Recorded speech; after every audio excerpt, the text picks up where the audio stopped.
پر میں دو باتیں عرض کرنا چاہوں گا. ہمارے امام الائمہ سراج الامہ حضور امام اعظم امام ابو حنیفہ نعمان بن ثابت رضی اللہ تعالی عنہ نے جو عقیدہ بیان فرمایا اس حوالے سے، تو آپ کی ایک کتاب ہے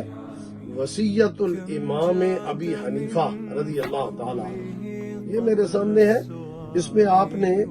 ایک مستقل عنوان کے طور پر قائم کیا افضل الامت بعد النبی صلی اللہ علیہ وسلم قال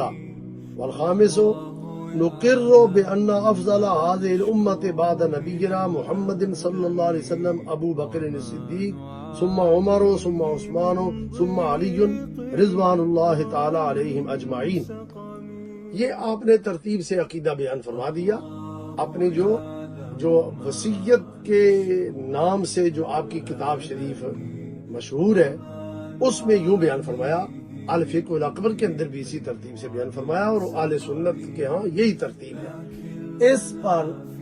مزید شرح عقائد کے اندر یہ عبارت موجود ہے کہ حضور امام اعظم کے حوالہ سے رضی اللہ عنہ آپ فرماتے ہیں من علامات اہل سنت والجماعت تفضیل الشیخین و محبت الخطنین والمسح علی الخفین، جس میں آپ فرماتے ہیں کہ اہل سنت کی علامات سے ہے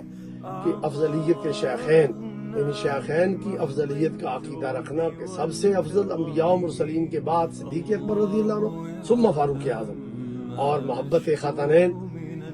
یعنی حضور کے دو خطنین جو ہیں داماد ہیں حضرت عثمان ذی النورین رضی اللہ تعالیٰ عنہ، حضرت علی کرم اللہ وجہ الکریم، ان کے ساتھ محبت کامل درجے کی جائے